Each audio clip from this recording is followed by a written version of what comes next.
მოგესალმებით, ძვირფასო მეგობრებო. მე ვარ რომეო ცენტერაძე და თქვენ იმყოფებით ჩემს YouTube არხზე, სადაც ჩვენ ძირითადად ქართულ MMA-ზე ვსაუბრობთ და გთავაზობთ მორიგ სპეციალურ ვიდეოს, სადაც ამჯერად ერთის ნაცვლად ორი სასაუბრო თემა გვექნება. პირველი თემა იქნება IFC 21, რომელიც გაიმართება ქალაქ ბათუმში 2 აგვისტოს, სადაც ძალიან ბევრი ნიჭიერი და პერსპექტიული ქართველი მებრძოლი იასპარეზებს. სახელების ჩამოთვლას არ დავიწყებ, იმიტომ რომ სია საკმაოდ გრძელია და არ მინდა ვინმე გამომრჩეს. და მეორე თემა იქნება მორიგი ქართული main event-ი UFC-ში 9 აგვისტოს რომან დოლიზე დაუპირისპირდება 5 რაუნდიან ბრძოლაში ენტონი ჰერნანდესს. და ყველას მოგიწოდებთ, რომ ამ ბრძოლაში ჩაერთოთ და ულშემატკივროთ ჩვენს თანამემამულეს, ჩვენი ქვეყნის წარმომადგენელს. მაგრამ სანამ გადავალთ აი ამ მთავარ თემებზე, უცებ მინდა მოვიკითხო აქედან ჩემი ერთ-ერთი ერთგული მაყურებელი ირაკლი ქარდავა, რომელიც დამეხმარა რა, რომელმაც გამიკეთა thumbnail-ი ჩემი წინა ვიდეოსთვის. დიდი მადლობა ძმაო მხარდაჭერისათვის. და ასევე მოგიწოდებთ ყველას ჩემი არხის მაყურებლებს, გულშემატკივრებს, თუ კი ვინმეს გააქვთ რაიმე იდეა, ფიქრობთ რომ რაღაცა ინოვაციის შეტანა შეგიძლიათ არხში, რაც მოუხდება ამ ფორმატს, მომწერეთ უყველამ, არ მოგერიდოთ, მე ყოველთვის ყველას ვცდილობ რომ თანაბრად დაუთმოდრო და უპასუხო და გავესაუბრო, ვინც მწერს მაყურებელი. ასევე გთხოვთ რომ გამოიწეროთ ჩემი არხი, ვისაც არ გაქვთ გამოწერილი. ეს ძალიან ეხმარება არხს წინსვლაში და განვითარებაში და მე პირობას გაძლევთ ჩემის მხრივ, რაც უფრო გაიზრდება გამომწერების რაოდენობა, მით უფრო მოუხშირებ აი ესეთი სახის და უკეთესი ვიდეოების გამოქვეყნებას ჩემს YouTube არხზე. დიდი მადლობა ყველას წინასწარ და გადავიდეთ საქმეზე. IFC 21 ბათუმი 2 აგვისტო. რითი მინდა დავიწყო. იმისათვის რომ საქართველოში განვითარდეს MMA, წინ წავიდეს სპორტი და იმისათვის რომ მომავალში, ახლო მომავალში იმედია ბიჭებმა დაიწყონ პირდაპირ საქართველოში ჩატარებული MMA ტურნირებიდან UFC-ში გადასვლა, ერთ-ერთი მთავარი კომპონენტი და ერთ-ერთი მთავარი წინაპირობა ამისათვის არის ის, რომ უფრო ხშირად ჩატარდეს აი ესეთი ტიპის პროფესიონალური და სამოყვარულო MMA ტურნირები საქართველოში.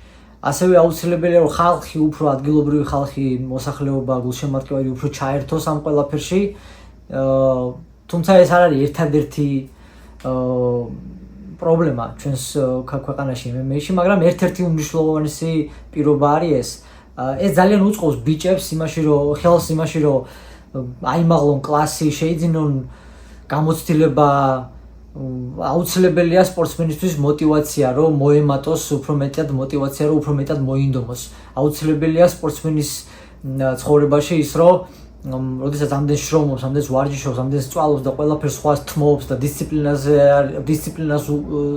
დისციპლინაში ცხოვრობს და გადადებული აქვს თავი ასეთი რთული სპორტისთვის, მას ანდერ თუ გვიან შანსი მიეცეს აი ამ ყველაფრის გამომჟღავნების და ზუსტად ამიტომ მიხარია, როდესაც აი ესეთი ტურნირები ტარდება ჩვენს ქვეყანაში. მინდა აქედან მოვიკითხო ორგანიზატორები ამ ტურნირის, მოვიკითხო სპონსორები, ვინც ეხმარება ამ ხალხს ამ ტურნირის ჩატარებაში, კომენტატორები მინდა მოვიკითხო და ასევე ბიჭები მინდა მოვიკითხო, რა თქმა უნდა და ყველაზე მნიშვნელოვანი მებრძოლები არიან და მინდა ყველას ბიჭებს მებრძოლებს უსურვო რომ ღირსეულად წარმოეჩინოთ საკუთარი თავები, საკუთარი ოჯახები, საკუთარი დარბაზები და რა თქმა უნდა ჩვენი ქვეყანა. რაც შეეხება მეორე თემას, UFC 9 აგვისტოს main event-ი, კიდევ ერთი ქართული main event-ი, მოკლედ განებივრებულები ვართ ქართული main event-ებით, უკვე UFC-ში და მიმედია ესე გაგრძელდება მომავალშიც.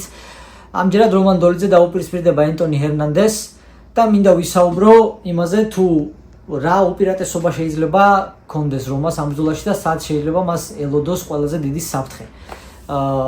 და იქიდან გამომდინარე, რომ ყველა ბრძოლა იწყება დგომიდან, ჩვენს დავიწყოთ ამ ბრძოლის წინასწარი განხილვა დგომში.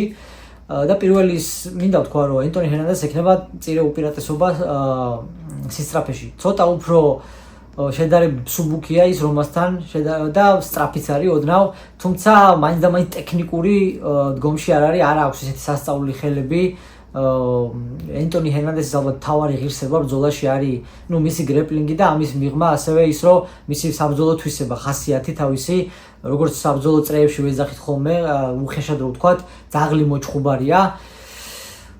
თუმცა არ აქვს ძალიან ტექნიკური ხელები, არ აქვს კარგი ჯები, წინ მოდის, მანდამაინც კარგად თავს არიცავს და თუკი წარსულში რომა წინახელს არც თუ ისე ხშირად და ეფექტურად იყენებდა, ამ ბრძოლაში ვისურვებდი, რომ მას გამოეყენებინოს ჯები და როდესაც განსაკუთრებით როდესაც წინ წამოვა ენტონი, ჩეკ ჰუკი კარგი საშუალება იქნება იმისათვის, რომ აგზნობინოს მან თავისი დარტყმის ძალა ენტონის და გადააფიქრებინოს წინა ესე თამამად წამოსვლა, მინდა რომ თავისი ჩხუბი წაიყვანოს რომ ამ ბრძოლაში, დახიოს უკან მაქსიმალურად კედელთან ზურგით მიიყვანოს მოწინააღმდეგე და იქ შეუძლია ჩემი გათვლებით და ჩემი აზრით, რომ მას თავისი საუკეთესო სამუშაოს გაწევა, მინდა რომ იმუშაოს უფრო მეტი ტანში, რომ მას ძალიან უყვარს მარჯვენა ხელით დაწყება კომბინაციის და ძირითადად ოვერჰენდებზე მიდის.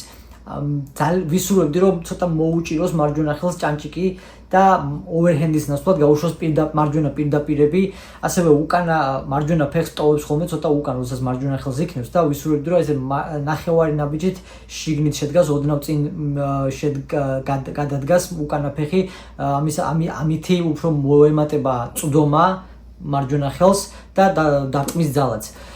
მინდა რომ იმუშაოს ტანში ამ ბრძოლაში, თუნდაც აი მარჯვენა ხელის შემდეგ კარგი იქნება შიგადაში ღვიძლში თუ გაუტარებს დარტყმებს, იმიტომ რომ ეს იმოქმედებს ენტონის მობილურობაზე, ენტონის კარდიოზე, რა თქმა უნდა, მის მოძრაობაზე და ესე შემდეგ. თან ენტონი მექსიკელი მებრძოლი არ დაგეგმოთ, მექსიკელებს ძალიან გამძლე ყბა აქვს ტრადიციულად, თუნდაც კრივს რო გადავხედოთ, მაგრამ მრავალჯერ მინახავს მექსიკელი მებრძოლი დაფინიშებული ღვიძლიდან, ტანიდან და თუ მაინც და მაინც რომას განზრახული აქვს ნოკაუტით მოგება ამ ბრძოლაში, ვისურვებდი, რომ სიმშვიდე შეინარჩუნოს მაქსიმალურად. ნოკაუტს არ უყვარს სიჩქარე და გაკიდება, არ უყვარს დაძალება, არ უნდა დააძალო ნოკაუტს, სიმშვიდეში უნდა მონახო ნოკაუტი, მაგრამ არ უნდა ყველაფერს თავისი დრო აქვს ბრძოლაში. მოვა ნოკაუტი, ოღონდ თავარია სწორი დრო შეარჩიო ამისათვის.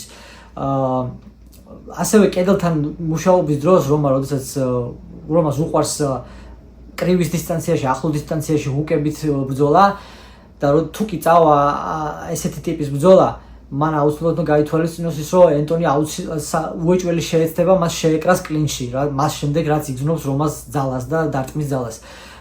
და ამისათვის აუცილებელი იქნება წინახელით ეფექტურად აკონტროლოს დისტანცია, საჭირო დისტანცია არ ძალიან ახლოს არ იყოს, არ ძალიან შორს, რათა მიწვდეს ასევე მოწინააღმდეგეს. კლინჩიდან ენტონი ალბათ შეეცდება მუხლებით იმუშაოს, ალბათ გაცვლიან კიდევაც მუხლებს ორივე მებრძოლი. საინტერესოა ძალიან კლინჩიდან ვინ გამოიჩენს პირველი ინიციატივას, რომ ბრძოლა გადაიყვანოს პარტერში. იმიტომ რომ ორივე ძლიერები არიან პარტერში, რომას და ენტონიც.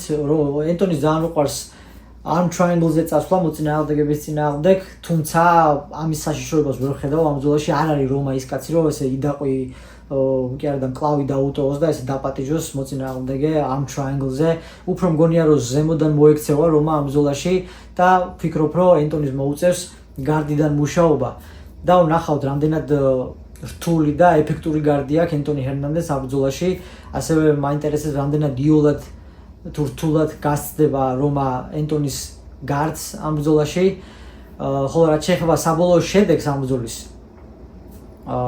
რა თქმა უნდა მეც ისეთივე ქართველი მებრძოლების გულშემატკივარი ვარ, როგორც ყველა თქვენგანი და მეც მიკერძოებული ვარ და ვფიქრობ, რომ რომა უნდა მოიგოს ეს ბრძოლა, მისი ბრძოლაა ეს.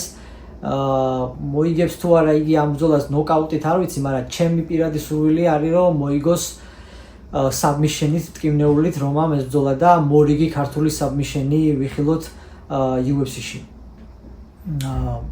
თლიანად პრინციპში ეს იყო სულ რაც მინდოდა მეთქვა, მოვიკითხავ აქედან რომას უსურვებ წარმატებას. რომან დოლიძე არის ჩვენი ფაითოპის პროგრამის ერთ-ერთი ყველაზე ერთგული და კეთილსინდისიერი სტუმარი, იგი დანაპირებს ყოველთვის ასრულებს და ყოველთვის არავს არ გვეუბნება უარს პროგრამაში, შოუში მოსვლაზე და ინტერვიუს მოცემაზე. გვესაუბრება ყოველთვის გვითმობს დროს ჩვენ, მაშასა და მე თქვენს ქართულ გულშემატკივარსაც, რაც ძალიან დასაფასებელია ესეთი დონის მებრძოლისგან და რომაც ძმაო წარმატებები თუ მიყურებ, ძალიან გულშემატკივრობ, ისე როგორც ყველა მთელი საქართველო, ყველა ქართველი MMA-ის გულშემატკივარი და გაგვახარე ძალიან გთხოვ აგვისტოში. ასევე მოგიწოდებთ ყველას კიდევ ერთხელ გთხოვთ რომ გამოიწეროთ ჩემი არხი, მოიწონოთ ვიდეოები, დამიწეროთ კეთილი კომენტარები და ესე შემდეგ. და რა ვიცი, გამომარჯოს საქართველოს, გიყვარდეთ ერთმანეთი ხალხო, თუ კი გვეყვარება ქართველებს ერთმანეთი, ვერაფერი ვერ დაგვამარცხებს, ძალა ერთობაშია. გემშვიდობებით დროებით მომავალ ვიდეომდე. მადლობა ყურადღებისათვის.